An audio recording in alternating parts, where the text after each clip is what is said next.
Hello everybody, Steven here with Cardboard Coalition. And today I figured since we gave you a how to play and for the regular and the solo mode, I would do a review of Architects of the West Kingdom from Renegade Studios games, Garphill games by Shem Phillips and S.J. McDonald. This is a worker replacement. It's for 2 to 5 players. You can play it in 60 to 80 minutes and it's for ages 12 and up. So first things first, guys, I want to point out there's some things if you watched the how to play that I had messed up, and I realized once I kind of started getting some plays in, right? And that was the first thing you do when you put a meeple down at the guardhouse. You get silver for every captured person that you turn into the guardhouse. I kind of messed that thing up completely, right? And the other thing was in the solo play, I talked about the scoring. I said they're exactly the same. Once I got some solo plays in, I realized, well, the first time I got the solo play in, the scoring's different. It shows you down on the board, at the bottom of the board, and let me push all this stuff off. At the bottom of the board, it shows you guys how to go through the scoring, right? And it's similar, but there is some key differences. One of those differences is you count how many of the workers, well, it would be yellow in the solo mode, how many workers they have over here in the guild hall. And depending, the harder version is the backside, you get more points. So it actually really means stuff. So there's a couple little edits. So let's go ahead and jump in the review, and we're gonna see if I can make it a short video this time, but who knows, right? It's Steven talking. So my overall opinion of the game is I like it, it's enjoyable. I'm thinking about at this point, after playing this a few times, getting the expansions. What I might wait on is for Resvon to get here. Because as I said in the other videos, one of the reasons I got this game was because Resvon herself is an architect. And I figured she might like the theme of this game. The theme of this game. I mean, it's medieval, it's European medieval. But I figured she might like the idea of building a chapel or a church or a cathedral. You're building a cathedral or building just random buildings. I mean, granted, it's just collecting stuff up to build them, but just the idea, I thought maybe the theme she would like.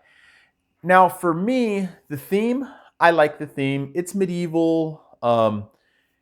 It's European, right? There's no fighting going on. It's more building, but in some ways this is definitely a very cutthroat kind of game, right?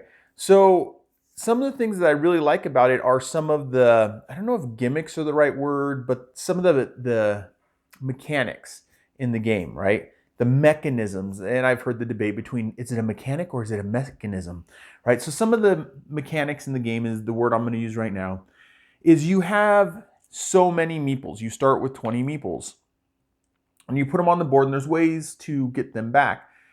But you place the meeple on the board. You have a set amount of meeples unless you pull them back to you. And then the other thing is that it's a multiplier. So like up here, the more meeples you have, the more you get from an area or the more actions you can do in that area. So those mechanics are really fun. The virtue, I'm kind of in between on the virtue. It's fun. If you get too high up in the virtue, you would never go to the black market. If you get too low, you would never work on the cathedral, but you kind of skimp on your taxes because you're not very virtuous, right? That, I guess, is the idea.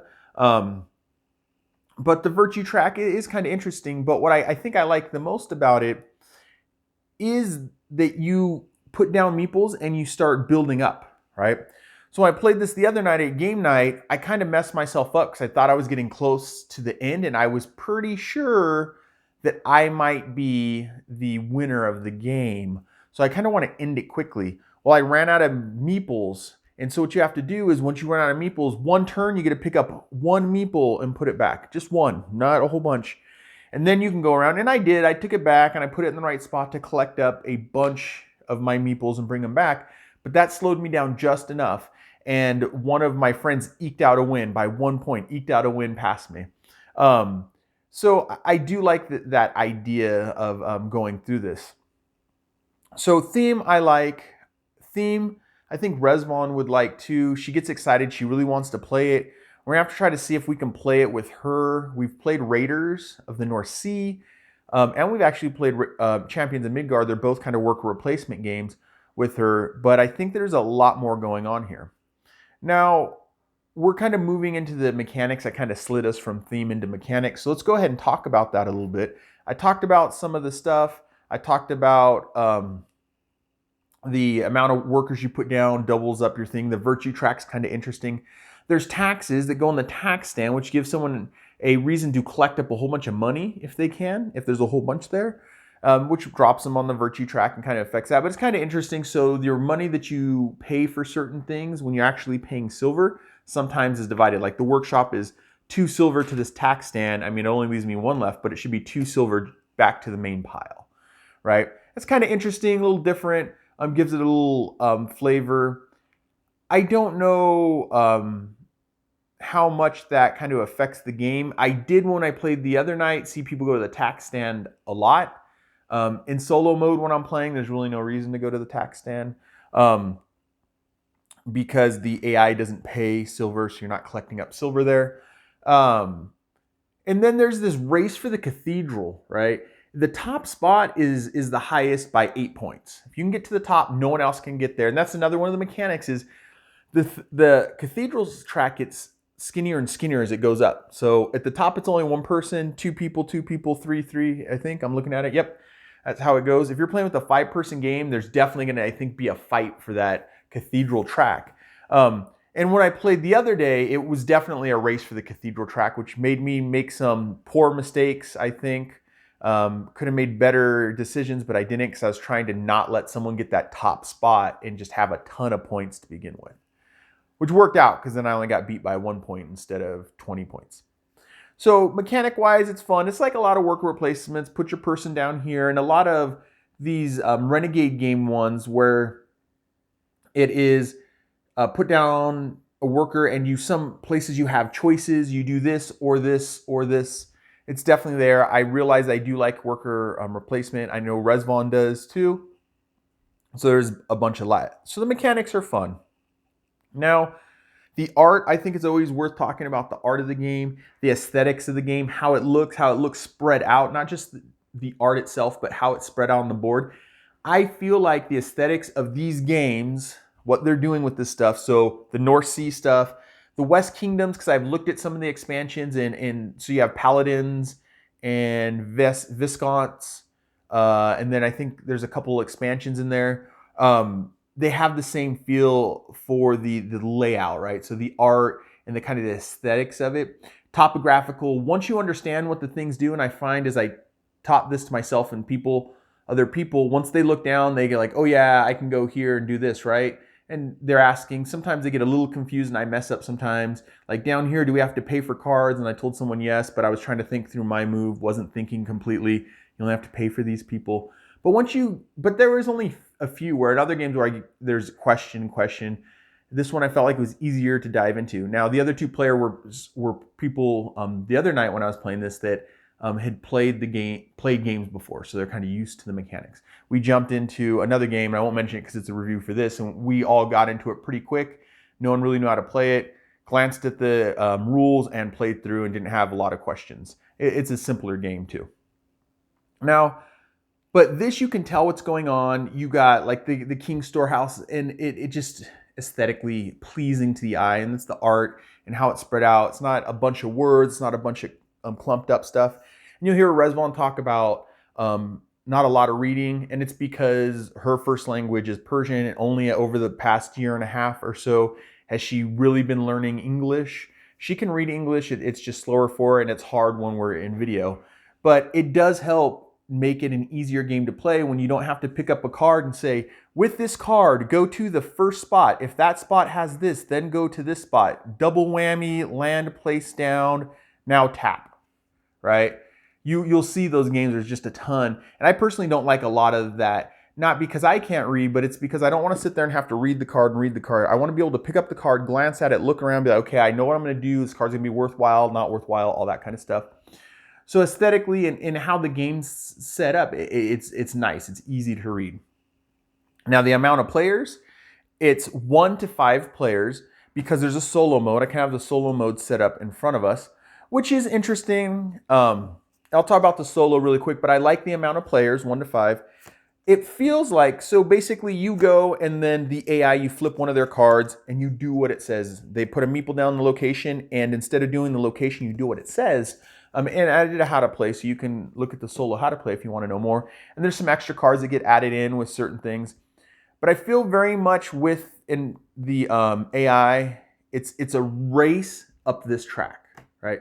The cathedral track. So like you guys can look straight down and see, or you're sitting at the table with me. I wish you guys were sitting at the table with me, but so it's a race up the cathedral track. So I feel with the AI, it's definitely just a race up the cathedral track, but you can win because even the person who won the other day, I beat them to the top of the cathedral track. I mean, they weren't completely stopped from getting higher, so they just got one below. But the AI also collects up marble, which this can get away on you.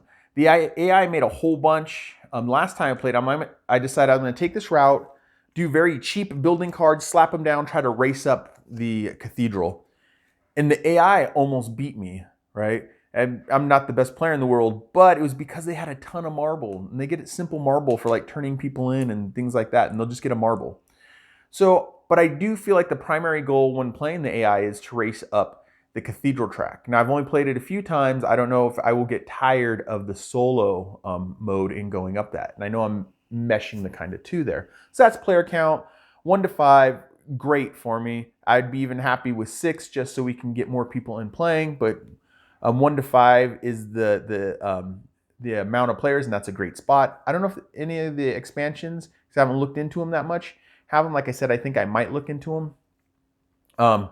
And then you go for price. I believe this game is $39. It might be $49.99 now because everything's going up. So you're looking at $40-50. For $40, let's go back when I bought it, which was, and I did find it on discount and stuff, but at $40, $39.99, I think was what the regular going is. I think it's worthwhile. It's a fun game. There's lots of mechanics to play. So I think the components are nice. The art's nice. All the components are nice. I have no complaint about the components, but one, if you're someone who's played North Sea, Raiders of the North Sea, these are wooden. These aren't even wooden. These are cardboard. I wish they were metal, and I noticed in the Kickstarter, because I'll go back and look at them, there are metal coins. Now, if I can get my hands on the metal coins, I'll be really happy, but that's more. That's blinging out, right? It's making your game fancier. But just from the box, that's the only complaint. It's cardboard tokens, but I think it would have been a more expensive game if there weren't cardboard tokens in there. Now, the replayability of the game, I think there's lots of replayability. Like I said, I'm going to have to play more of the single player to understand that in the single player mode, how much more, because you only have 2 people you can play with. But another thing, and I'm going to have to make a mess over here, even though I made it all pretty, is I forgot to mention this in the how to play group mode, the regular how to play, the 2 to 4 players. You have a flip side that gives you different starting materials and things that they do. I think this is different, or this is abilities. That's what it is. Sorry. Each person has different abilities. And maybe if you switch if you play abilities in solo mode, it mixes it up even more. But, I still have to figure that out. But I think the replayability is there. One of my friends who plays a lot of games, who played this with me the other night, liked Raiders more, though they're not a fan of Vikings, but they liked Raiders more. Raiders, I feel, is a simpler game, and with him, we played with all the expansions, so both the expansions for Raiders of the North Sea, and he liked that one more. I am kind of up in the air. I feel like this one's just a little more in depth, and this one's a little more take that. So you got to sit down here and know you're going to play a take that, and there's a little bit more in the things you can do, right? I personally liked it, and I think that the replayability is there with this, just like Raider. I mean, they make good games. All of them are well rated, so there is replayability here. Now, overall, would I play this again? If anybody wants to play it, I'm willing to play it. Like I said before, you're in the area and you want to comment and say, hey, I'd love to play the game with you, I'm willing to play. As long as it's not in a dark alley in a seedy part of town. Well, maybe I would play it then too, but that has something to do with my personality. But I'm willing to play it. I'd always be willing to play it. Would I ask people if they want to play it? Yes, I feel like there's times maybe when you want to play this, right? And I can see myself asking people to play this. Now, I've talked about a few things I don't like and lots of things that I like about it. And remember, it's always personal to me, and maybe I'll bring in things that other people say. But something that people might not like, because I wasn't sure if I would like in the beginning, is gets into a very take that. There is capturing players, people on the board, and you're just taking them away from that person. You get to turn them in for some coin, right? And they can, right? Where's my little green guys? They can come over here and free the people from the prison, or they can pay to get all their people back, right? But there is that take that. And then there's the moving up this cathedral track. It's very much you're jockeying, you're fighting for positions in the cathedral track. And I think it's kind of thematic because you're trying to show the king you're the best architect. You do that by making a bunch of great buildings and getting a ton of points, or you try to make a whole bunch of points by making the big cathedral in town. But you have to be ready for a take that game in a sense. Not necessarily take that. Let me back up. Take that is more like play this card, you lose that. You get a little bit of that in Raiders, but this is very much competitive. We'll put it that. It's a very competitive game, capturing people's guys to slow them down and things like that. And that was done the other night actually to slow me down. It slowed me down because they captured a whole bunch of people of mine and I didn't have as many choices. I couldn't get them back myself, things like that. So if you're not into that kind of stuff, you might not be into it. As usual, that's why I bring up themes and stuff. And of course, I think whenever someone talks about things they like, you should take it with your own perspective and view. If you don't like medieval, you might not like it. If architecture isn't your thing, you might not like it. If you don't like worker replacement, you might not like it. That's just how it works, right? So those are some things that maybe you might not like about it. I think the main thing to point out is that you're going up against each other. It's not like, oh, let me help you here. You want your, or let's say over here, you want your meeples back? Cool, have your meeples back. Let's love each other. It's not like that. It's a very cutthroat game in that sense, very competitive game. But I think it's a fun game to play, right? So I would definitely ask people to play it. So overall, I like the game. I'm thinking about maybe checking out the expansions. I think one's already out and one it's in the Kickstarter pipeline. Like it's already gone through and it's coming out and it comes with the big box like I have for the Raiders. So I'll have to see. I want to see what Resvon thinks, but I might see if I can find the expansion for cheap and see what it adds to the game. But just like this, I like the game. The getting the expansion is more me and the collector's side of it. But hopefully I covered enough and gave you guys some information. Like I said, it was a review of Architects of the West Kingdom by Renegade Studios Games. I always have to put the words together. Renegade Games. See, I messed up. Studios, singular, plural. Renegade Game Studios. There's a whole minute talking about that. In Garphill Games, and it is Garphill. I thought maybe it was Garphill, but it's Garphill Games. And Shem Phillips and S.J. McDonald are the people who designed the game. And I wish in my head I remembered the artist, and maybe I've already said the artist, but the artist you can always tell. They work on lots of games. Hopefully you guys enjoyed. I'm Steven with Cardboard Coalition. See you later, everybody. Bye.